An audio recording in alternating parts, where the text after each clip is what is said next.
जो भी स्वतंत्रता संग्राम के दिनों में, इट मीन्स कि भारतीय राष्ट्रीय आंदोलन के दिनों में जो भी एक मतलब राष्ट्रवादी किस्म का विचारक है, यहाँ तक कि मैं कम्युनिस्ट पॉइंट ऑफ व्यू से मानवेंद्र राय की भी बात करूं, तो ये लोग भी नव मानवतावाद, रविन्द्रनाथ टैगोर मानवतावाद, नेहरू की बात करो वो भी, तो ये जितने भी लोग थे, हम अंबेडकर को भी इसमें शामिल कीजिए, सरदार पटेल को भी शामिल कीजिए। आखिर ये विचार इतने बड़े या इस मामले में एक यूनिवर्सल ट्रुथ जैसा क्यों था कि जैसे आपके कैरियर को लेकर आपकी माँ भी चिंता करे, आपके पिताजी भी चिंता करें, आपका भाई भी करे, आपका रिश्तेदार का और शुभ चिंतक हो। आखिर क्यों? कभी इस नज़रिए से गौर करके देखिए। इसका मतलब है कि जब चीज़ें थोड़ी मुश्किल दौर में होती हैं तो बड़ी चीज़ क्या है या जो आनी चाहिए उसकी चिंता करो। भारतीय राष्ट्रीय आंदोलन के दिनों में आदमी को आदमी नहीं समझा जा रहा है, गलत फलत कानून बना रहे हैं आप, है ना, नुकसान पहुंचाने वाला बात कर रहे हैं, रोलेट एक्ट वगैरह जैसे है, जलियांवाला बाग कर रहे हैं, या जो हम सोचते हैं हमारे विपरीत आपकी धारणा है वगैरह वगैरह। तो ऐसे में सबसे ज़्यादा नुकसान किसका हुआ होगा? जाहिर है मानवतावाद का, है ना, यानी कि मानवता का ही सबसे ज़्यादा नुकसान हुआ होगा। तो जब मानवता का नुकसान हुआ होगा तो वाद किसका क्रिएट होगा? मानवता, तो मानवतावाद। तो चाहे रविन्द्रनाथ टैगोर हो, हम कहते XYZ जितना भी नाम ले रहा हूँ मैं, जितने भी अच्छी समझ के लोग थे उन्होंने मानवतावाद को आगे क्यों बढ़ाया होगा? उसके पीछे यही रीज़न थे। तो आज आपके माँ बाप, भाई बहन, शुभ चिंतक, ये सभी क्यों चाहते हैं कि आपका करियर बने? क्योंकि आप एक अच्छे खासे उम्र में आ चुके हैं जहाँ संघर्ष के बाद चीज़ों को प्राप्त करना ही संभव है। तो आप एक संघर्ष की उम्र में हैं। जैसे देश जो है आज़ादी के लिए संघर्ष कर रहा है, वैसे आप करियर के लिए संघर्ष कर रहे हैं। आपने देखे होंगे आज़ादी के बाद जब हमारा बन गया भारत, यानी कि औपनिवेशिक सत्ता से हम मुक्त हो गए, तो हम विकास की बात करते हैं, प्रशासनिक विकास की बात करते हैं, विकास प्रशासन की बात करते हैं, समानता की बात करते हैं, लिबर्टी की बात करते हैं, इक्वलिटी की, मतलब जो संविधान ने हमको दी। अब चूंकि संविधान ही हमारी ताकत हो गई, भाई जो ताकत हम मांगते थे अंग्रेज़ों से, वो तो ताकत देना तो छोड़िए, वो तो हमारा दमन करने पर तुले हुए थे। लेकिन आज़ादी के बाद चूँकि हमारा घर हो गया, हमारा देश हो गया, आज़ाद भारत हो गया, तो हमने ऐसा संविधान बनाया जो ताकत ही, हमारी ताकत ही संविधान बन गया। हमारी ताकत जो है न्यायपालिका बन गई, तो हमारी चिंता ही खत्म हो गई। अब आप किसी को चोट पहुंचा के देखिए, किसी की लिबर्टी पर आप एक प्रकार से हस्तक्षेप करके देखिए, इक्वलिटी के विरुद्ध जाके देखिए, या छुआछूत कीजिए, कुछ भी जो भी इस सोसाइटी में ह्यूमनिज्म के लिए ख़तरे थे, अब वो चीज़ करके देखिए तो संविधान ही हमारा कवच बन जाता है जो हमको सेव कर लेता है। तो हमारे संघर्ष जो है लिबर्टी को, इक्वलिटी को, अनटचेबिलिटी को, या ग्रोथ को, डेवलपमेंट को, फ्रीडम को, XYZ जो भी आप सोच रहे हैं संविधान में लिखा है, जो जानते हैं, इन सब से हमारा दिमाग ही हट गया, है ना। और मानवतावाद की बात तब उभरती है कब? जैसे किसी के साथ ज्यादती हो जाए, कोई ऐसी दुर्घटना हो जाए, कोई राष्ट्रीय स्तर पर कोई ऐसा विमर्श आ जाए जिसमें बहुत बड़ा नुकसान हो गया, मतलब इंसानों का, जैसे कोरोना था, कहीं ना कहीं कोई गैस सिलेंडर दे रहा है, वो ऑक्सीजन का सिलेंडर दे रहा है, कोई कुछ कर रहा है, यहाँ पर भी ह्यूमनिज्म की बड़ी ज़रूरत थी, क्योंकि सभी लोग एक बीमारी से संघर्ष कर रहे थे। तो ये ह्यूमनिज्म की ही से ही इसको बचाया जा सकता था। एक दूसरे को कोऑपरेट कर रहे हैं, एक दूसरे को दवाई शेयर कर रहे हैं। भाई भारत ने भी कोविशील्ड हो या जो भी दवाइयाँ बनाई, वो दूसरे देशों को दान दक्षिणा भी दिया, भाई जो नहीं खरीद सकते, जिन्होंने नहीं बनाया। तो ये सब ह्यूमनिज्म के ही एस्पेक्ट में है, क्योंकि उस समय दुनिया, पूरी दुनिया जो है इस वायरस से संघर्ष कर रही थी। तो टाइम टू टाइम जब भी कन्फ्लिक्ट आएंगे, कन्फ्लिक्ट को मतलब है संघर्ष समझिएगा, जब भी स्ट्रगल या कन्फ्लिक्ट आएंगे तब तक ह्यूमनिज्म की बात करने वाले लोगों का उदय भी होगा। जैसे कहते हैं ना कि जब जब पृथ्वी पर पाप बढ़ेगा तब तक अवतार भी लेना पड़ता है, कभी कृष्ण के रूप में, कभी राम के रूप में, है ना।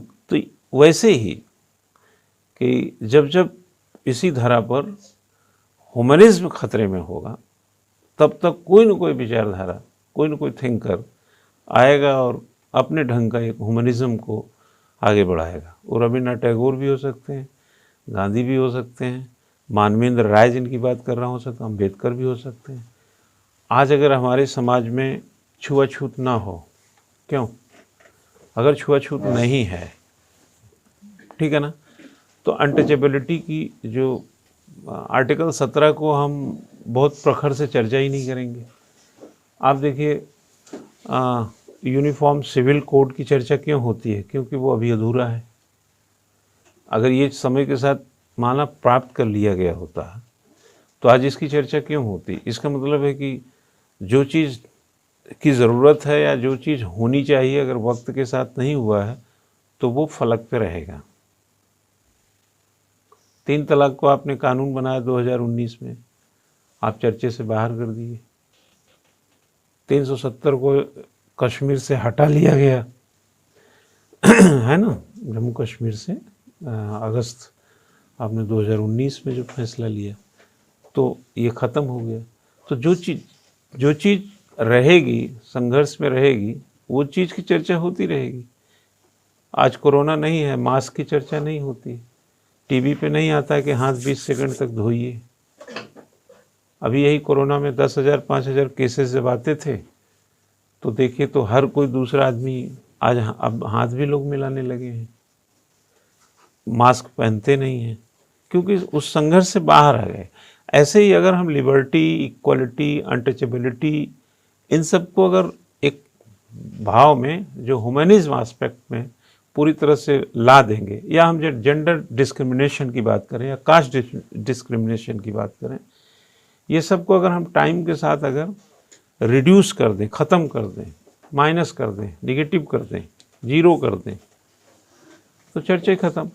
अब देखिए कार्बन उत्सर्जन बढ़ रहा है तो वैश्विक फलक पर, मंचों पर यही चर्चा होती है।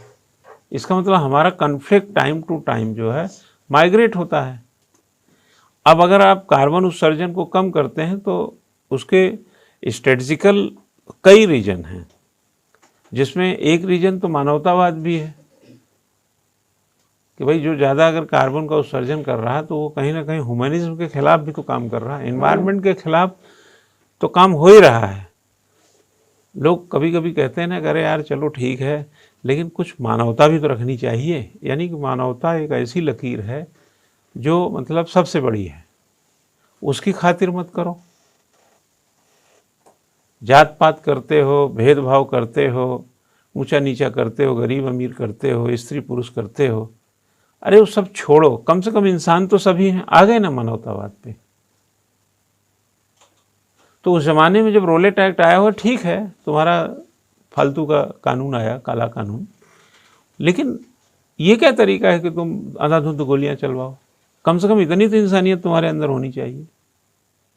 माना मीटिंग उन्होंने रख लिया, तो इसका क्या मतलब है कि तुम जाओगे और गोली चलवा दोगे।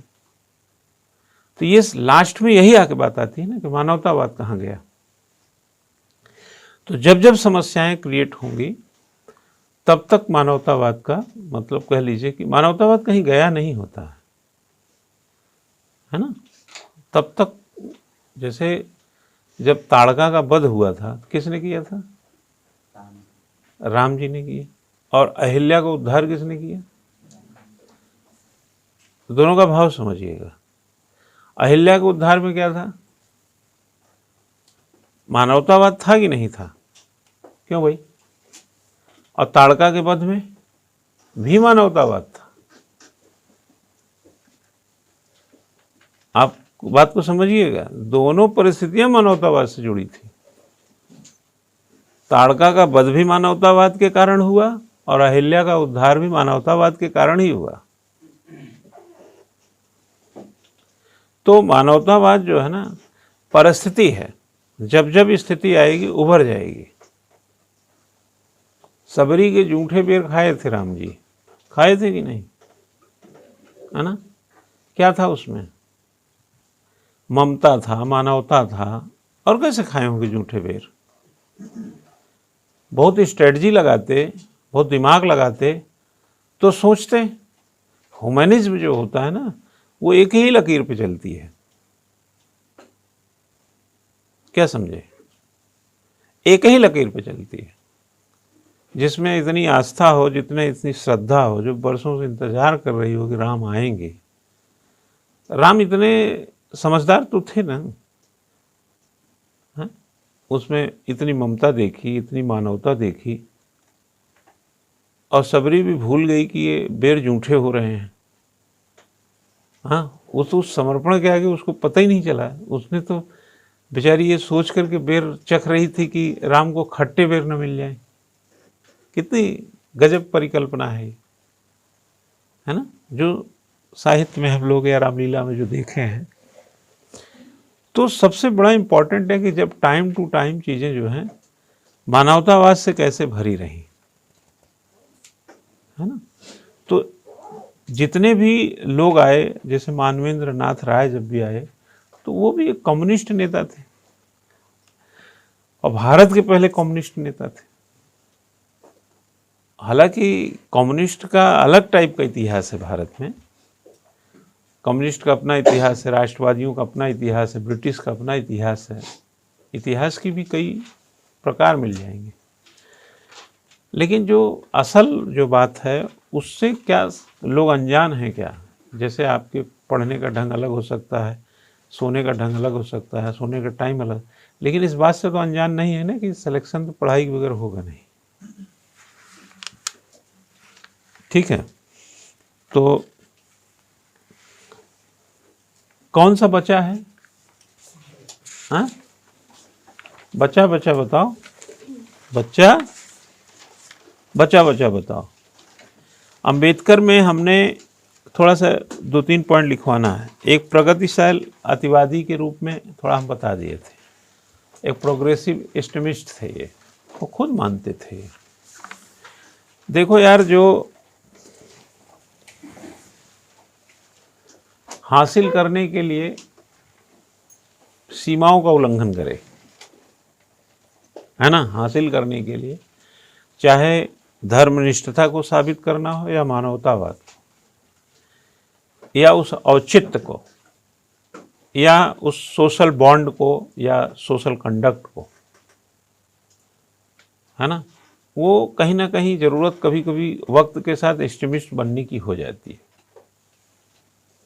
ईश्वर शरण विद्यासागर का नाम सुना है कि नहीं? क्या थे ये?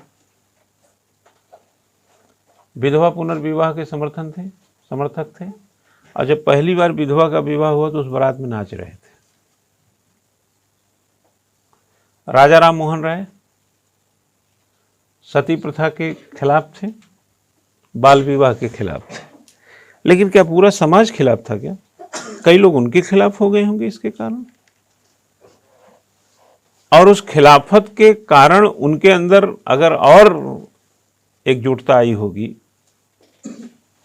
कि नहीं यार ये दोष है, ये खत्म होना चाहिए, तो एक्सट्रीमिस्ट लेवल पे तो जाना पड़ा होगा ना। हमें कभी कभी अतिवाद की ओर जाना पड़ता है। ऐसा नहीं है कि अतिवाद मानवता के खिलाफ होता है, कभी कभी अतिवाद मानवता को बनाए रखने के लिए होता है। अगर अंबेडकर ने देखा कि छुआछूत से हिंदू धर्म में ही बंटवारा है, तो उन्होंने जो दलित और निम्न जातियां थे जिनके लिए उन्होंने बराबरी का दर्जा लेके चले, तो क्या समझते हैं कि आसानी से कह दिए लोग मान लिए होंगे? उनको अपने लेवल से बड़ा बनाना पड़ा अपने को। प्रगतिशील तो थे ही, प्रगतिशील अतिवाद तक जाना भी जरूरी है, नहीं लोग समझेंगे नहीं, तब ये चीज हासिल हुई होगी ना। इतनी आसानी से नहीं मिलती यार। जितने भी हमारे स्वतंत्रता संग्राम सेनानी जो अंग्रेजों के खिलाफ लड़ रहे थे, वो स्वतंत्रता तक ही नहीं लड़ रहे थे, स्वतंत्रता की चाह के साथ साथ मानवतावाद के लिए भी लड़ रहे थे,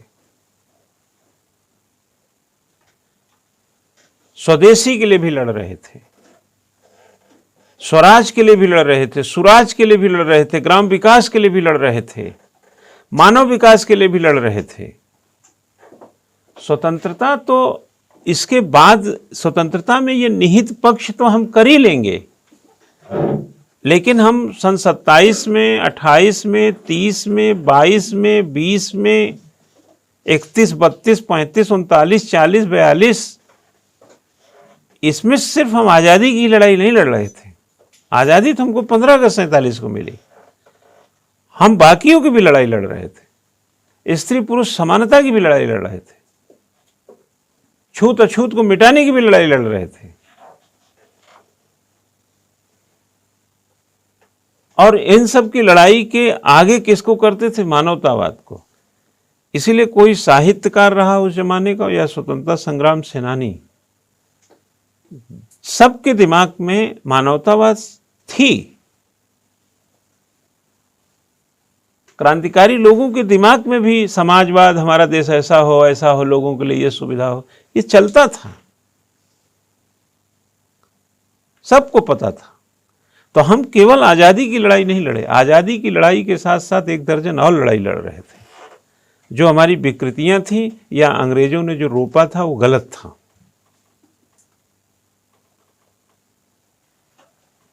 क्या समझे? अंग्रेजी कपड़ों की होली जला रहे थे तो स्वदेशी को बढ़ावा दे रहे थे, ये भी एक लड़ाई थी।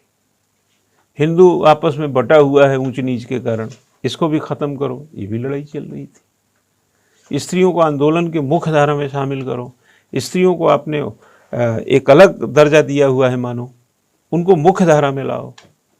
समानता की भी, इक्वलिटी की भी एक लड़ाई थी, लिबर्टी की भी लड़ाई थी। तभी तो ये संविधान में मिला हम लोगों को। जो अंग्रेजों ने हम खत्म किया था वो सारा हमने संविधान में अपने डाला।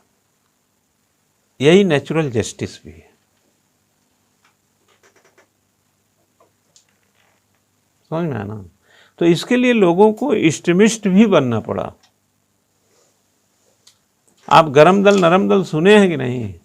नहीं थे क्या? भगत सिंह, चंद्रशेखर आजाद, राजगुरु और ये सब का नाम नहीं सुने हैं क्या? क्रांतिकारी थे ना ये सब। हाँ, लड़ाई तो सबकी एक ही थी, अंग्रेजों से और देश की आजादी। लेकिन प्रगति कैसे होगी इस दिशा में, अपने अपने थॉट थे। 1885 में कांग्रेस के गठन से लेकर बंगाल विभाजन तक नरम दल की बात करते हैं कि नहीं आप? बाल गंगाधर, लाल बाल पाल सुने हैं कि नहीं? ये सब कौन थे? ये सब गरम थे। बाल गंगाधर तिलक को क्या समझते हैं? प्रगति के लेवल पर अगर कहीं रुकावट हो तो एक्सट्रीमिस्ट हो जाएंगे, गरम दल गरम हो जाएंगे, क्या दिक्कत है? ऋषियों को गुस्सा नहीं आता था क्या? ऋषियों को तो इतना बड़ा गुस्सा आता था ना बच्चा, कि श्राप दे देते थे तो कहते थे कि त्रेता युग में या द्वापर में श्री कृष्ण का जन्म होगा, वही तुम्हारा उद्धार करेंगे। अब कोई युग 2 दिन का है, वो उसी रूप में घूम रहा है, कृष्ण से भेंट हो गई, अब उसका उद्धार हो जाएगा। इतना बड़ा श्राप दे देते थे। तो गुस्सा तो एक्सट्रीम लेवल पे किसी पे आएगा प्रगति, हमको नहीं आता क्या? आपको नहीं आता क्या? क्या बात कर रहे हैं? गुस्सा सबको आता है। और गुस्सा कोई लेके घूमता है क्या? गुस्सा तो अंदर भरा हुआ है। हाँ, एटीएम से आप पैसा निकाल सकते हैं, गुस्सा कहाँ से निकालते हैं आप? आप गलत करके देखिए, अभी पता चल जाए गुस्सा। हमारा मटीरियल है गुस्सा। हंसना, मुस्कुराना, गुस्सा करना, अच्छा खराब समझना, सब हमारा मटीरियल है। हम मटीरियल मैनेजमेंट हैं। पहले चिप्स बनता हो, पहले आलू खरीदा जाता होगा, मशीन में उसको धोया हुआ जाता होगा चिप्स, फिर उसमें मसाला लगा, फिर उसको जो बढ़िया सा पहले पकड़ते हैं ना, फूला फूला सा जिसमें चाट ठुरा था, 2 बार हाथ डालिए गायब हो जाता है वो पैकेजिंग होती है। हम क्या है, एक अच्छे इंसान की तरफ पैकेजिंग में चल रहे हैं।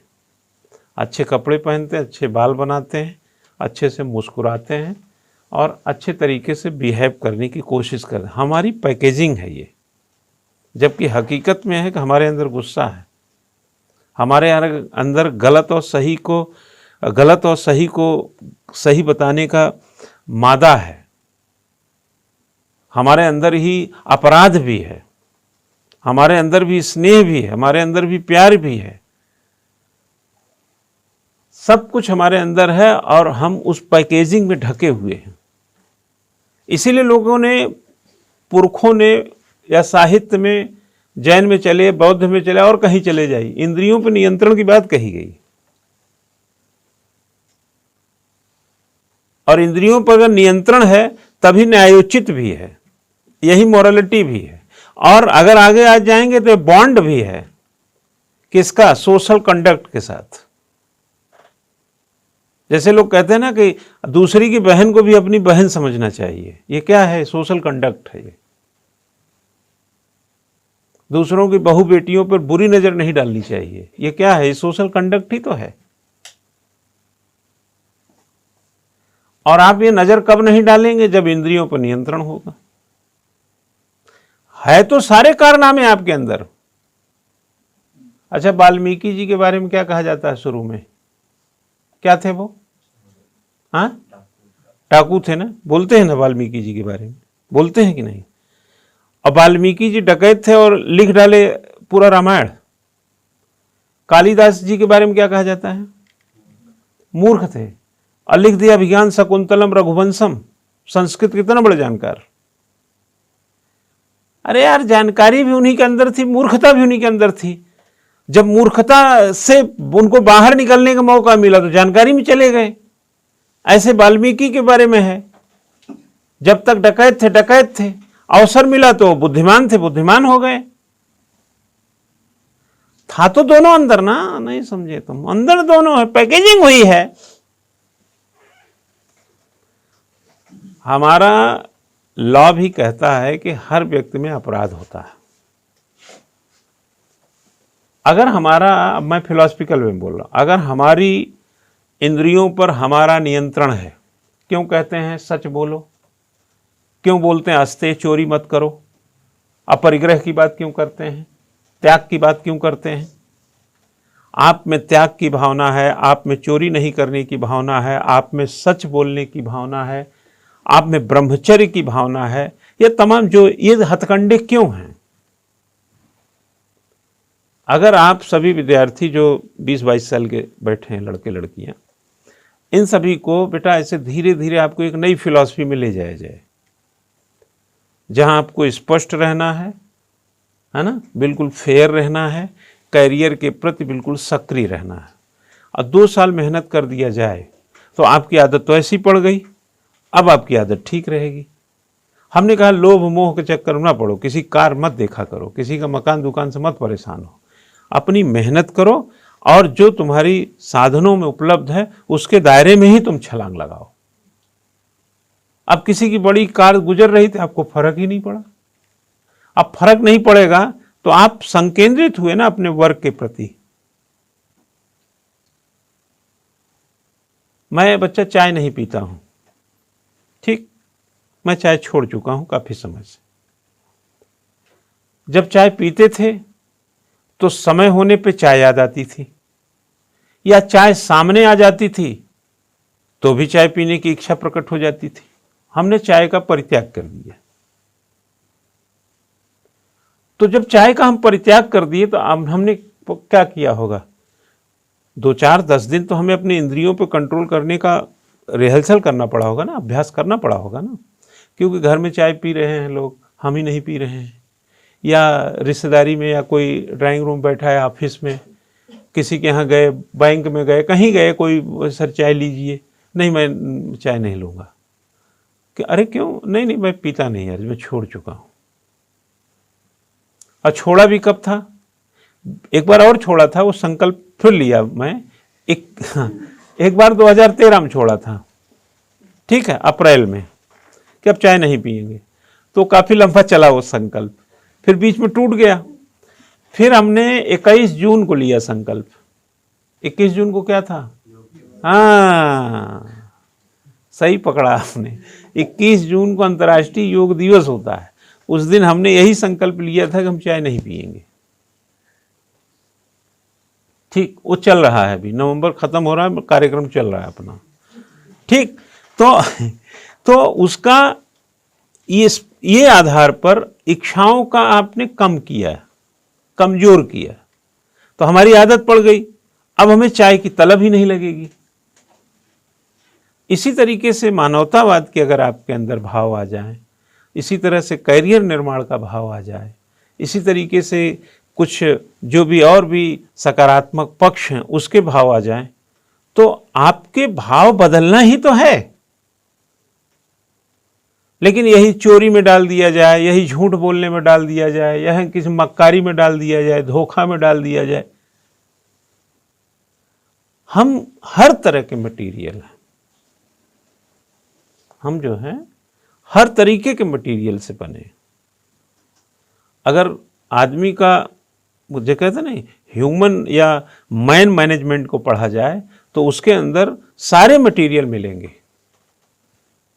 और कुछ भी वो प्रोड्यूस कर सकता है। ओसामा बिन लादेन भी बन सकता है, कोई बगदादी भी बन सकता है, गद्दाफी भी बन सकता है, और भी जो जितना खराब और सोच सकते हैं बन सकता है, और कोई गांधी भी बन सकता है, कोई बुद्ध भी बन सकता है, कोई महावीर भी बन सकता है सबका अंदर वही मटेरियल। अंतर क्या है? ब्रह्मचर्य से किसी ने ताकत बढ़ा ली, किसी ने अस्तेय चोरी नहीं करने से, किसी ने त्याग की भावना पैदा कर देने से, सच बोलने से।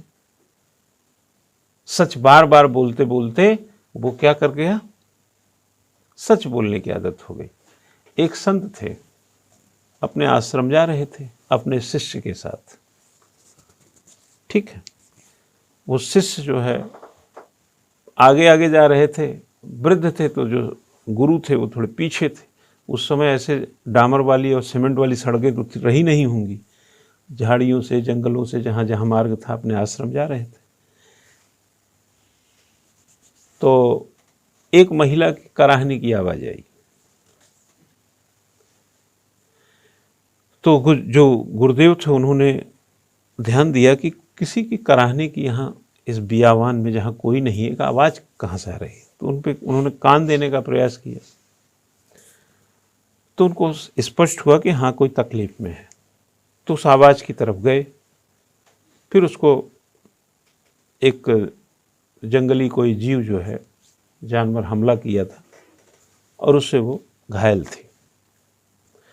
तो उसने उसको सहारा दे करके, चूँकि शिष्य तो चले गए थे, वो आश्रम ले आए।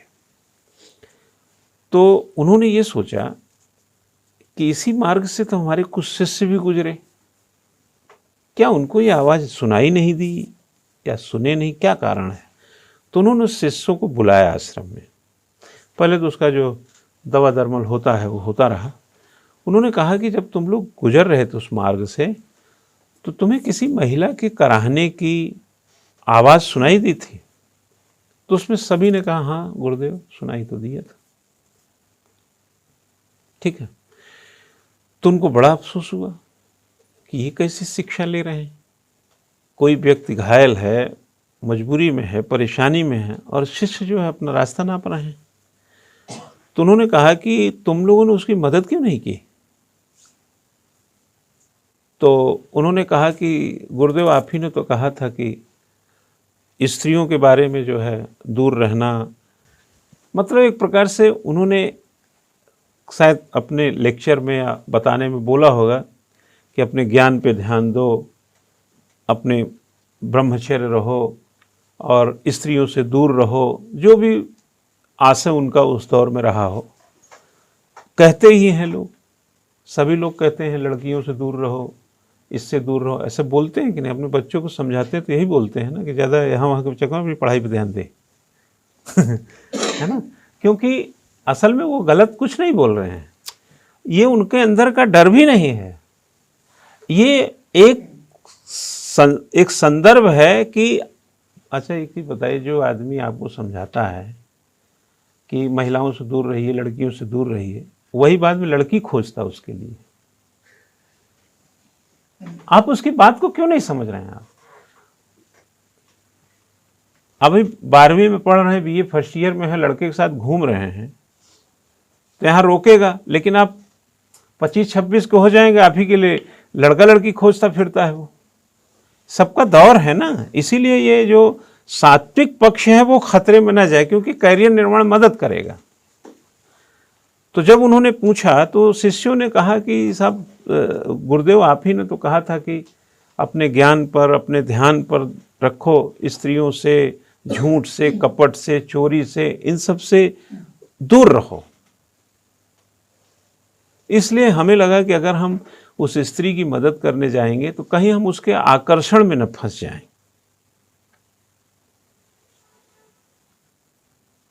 जानते हैं उनके गुरुदेव ने क्या जवाब दिया? बोला कि तुमको आकर्षण से बीच ही रहकर विकर्षण की क्षमता पैदा करनी है। तुम्हें स्त्रियों के बीच ही रह करके उनसे दूर रहने की या उनके आकर्षण से मुक्त रहने के अभ्यास करने हैं। तो हमारे जीवन में मानवतावाद हम इन्हीं कठोर लोगों के बीच रह करके विकसित करने हैं। किसी को अपराधी देखा, हम अपराधी हो गए, ना ना ना ना, फिर तो गलत ही हो जाए। गलत को गलत से सही नहीं किया जा सकता। आपको मानवतावाद कितना भी संकट में सब कुछ हो, आपको मानवतावाद में ही रहना है। चोरी कितना भी आप सुने डकैती हो रही है, आपको चोरी नहीं करना, इसी में रहना है। भले ही दुनिया में धोखेधड़ी चल रही हो, मक्कारी चल रही, बट आपको इससे मुक्त रहना है। भले ही मोहल्ले के लड़के गाड़ी लेकर ये लेके मसूरी कहीं भी घूम रहे हो, लेकिन आपको अपने करियर बनाने में ही ध्यान दे रहना है। किस युग में नहीं रहा होगा यार? सारे युग में लोग मिले होंगे। अच्छा, आप यहां से निकलते हैं, घर तक जाने में कितने राक्षस मिलते हैं? मिलते हैं? नहीं मिलते ना? हाँ, राम के जमाने में कितने राक्षस थे भाई।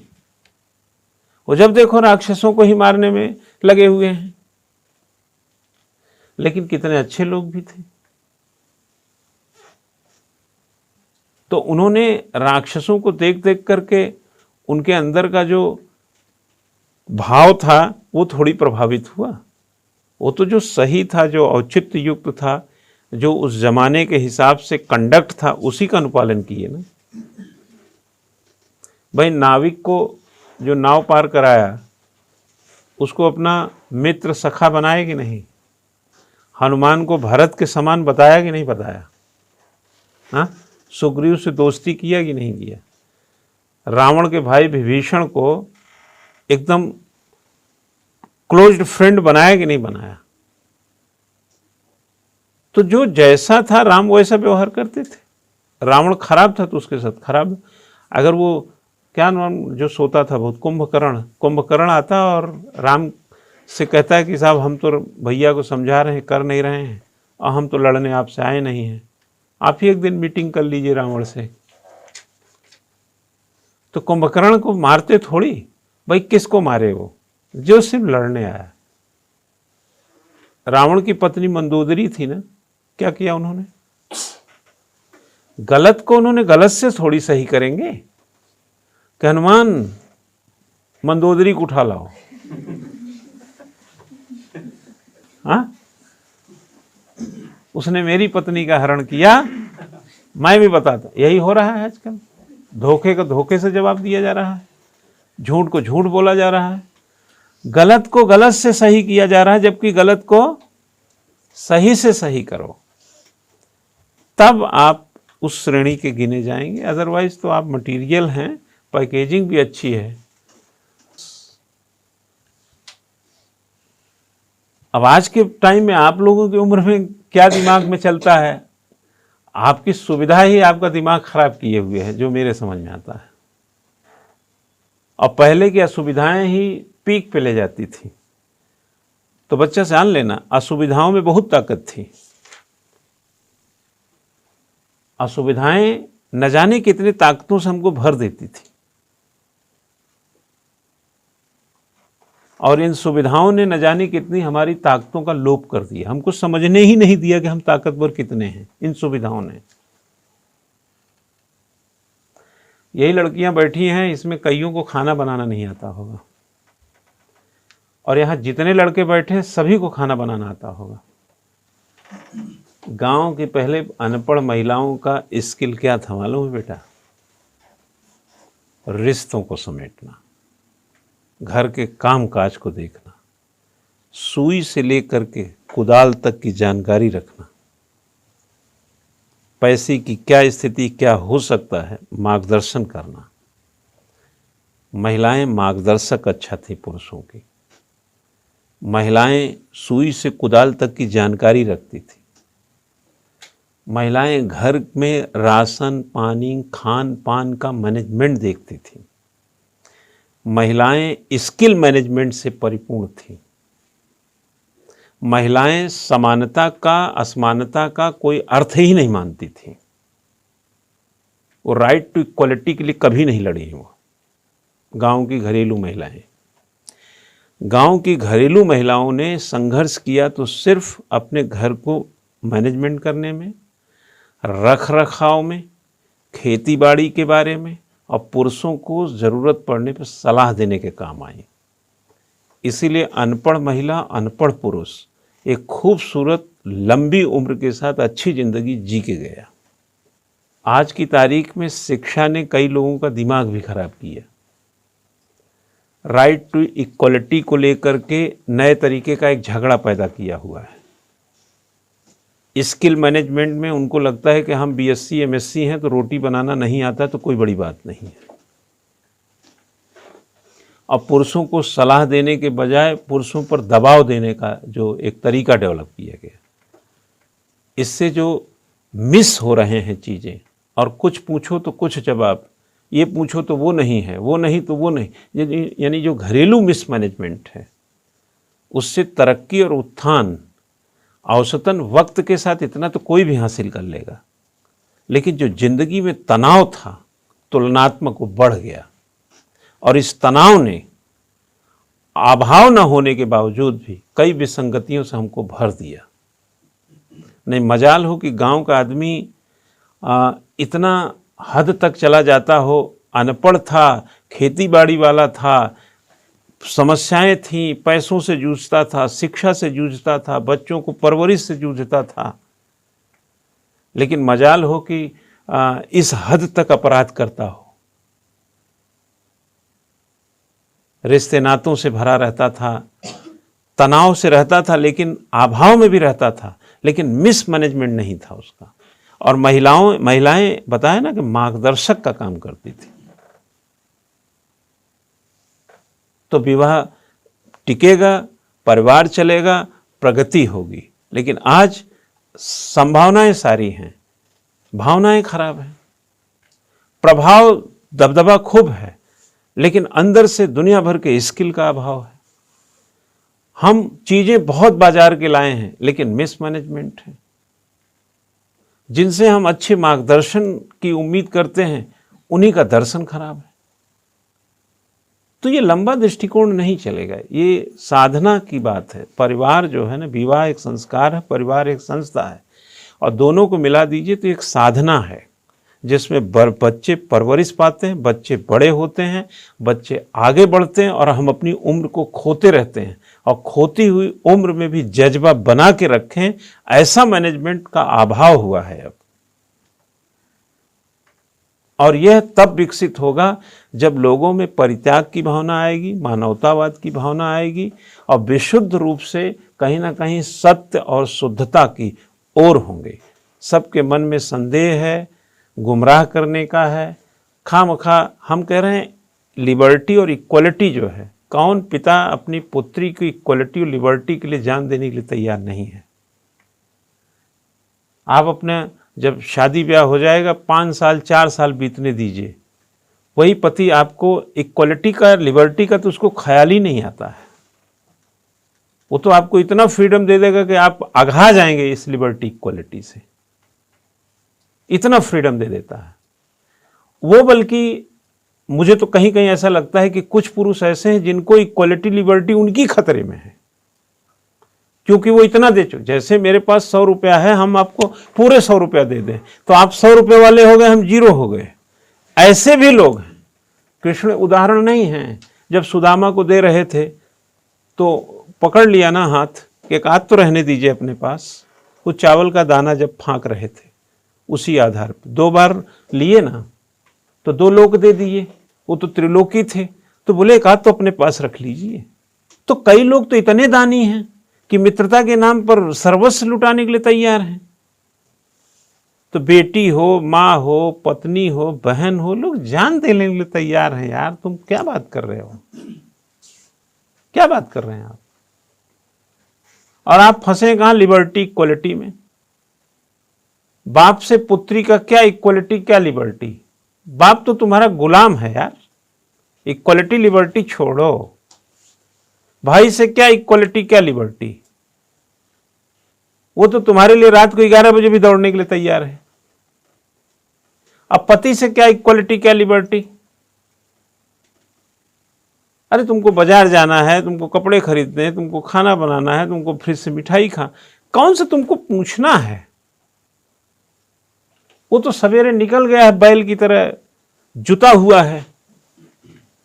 जूता उतार के अंदर घुसता है तो उसको नींद ही आती रहती है, इतना मेहनत करके आया होता है। काहे का लिबर्टी इक्वलिटी? ये जो हमारे मन को मट्ठा बना दिया गया है। भाई हमारी माँ थी, हमारी दादी थी, आपकी माँ आपकी दादी थी, अपने आपके दादाजी से कौन सी इक्वलिटी लिबर्टी की लड़ाई लड़ी? ये विसंगतियां सब शहरी हो गई। औद्योगिकरण के साथ साथ ये सारे शब्द पनप गए, जबकि हमको संविधान में आर्टिकल 15 को पढ़िए ना, आर्टिकल 14 को पढ़िए ना, राइट टू इक्वलिटी पूरा पढ़िए ना, अनटचेबिलिटी को खत्म किया, सब कुछ पढ़िए। कमी कहाँ है यार? हम अनुपालन सही से कर नहीं रहे, हम मक्कार हो रहे हैं, हम धोखेबाज हो रहे हैं, हम गलत फलत कामों में अटके हुए हैं, हम राष्ट्र विकास या विकास प्रशासन या प्रगतिशील अवधारणा से विमुख होकर के चैलेंजेस खामखा का स्वीकार किए हुए, उसकी कार से मेरी कार बड़ी हो जाए, उसके प्लॉट से मेरा प्लॉट बड़ा हो जाए, उसकी हम ऐसी चुनौती में उलझे हुए हैं जहाँ पे धोखाधड़ी, चोरी चकारी सब में उलझ गए हैं। ना परिग्रह की क्षमता है, ना अस्तेय की क्षमता है, ना ब्रह्मचर्य की सब क्षमता है, ना हमें अध्ययन अध्यापन। हम भी चाहते, देखिए नहीं परीक्षाओं में क्या कर रहे हैं, लाखों रुपया दो, पेपर ले लो, नौकरी पा जाओ। अरे जब तुम्हारी नौकरी करने की इच्छा है तो पढ़ाई करने की क्षमता क्यों नहीं है? या तो पढ़ाई करने की क्षमता पैदा करो तो नौकरी करो, अगर पढ़ाई करने की क्षमता नहीं है तो दूसरा कुछ कर लो। लेकिन ये धोखाधड़ी और ये बेईमानी और ये चोरी उचक्कई से क्यों काम कर रहे हो भाई? इसमें जो लोग ईमानदारी से लगे हैं उनका हरास हो रहा है कि नहीं? और समाज में विचार गलत जा रहा है कि नहीं? अरे यार यहाँ तो लेन देन से हो जाता है, पढ़ने लिखने का कोई फायदा नहीं है। यह अवधारणा विकसित हो जाएगी तो समाज कैसे रहेगा?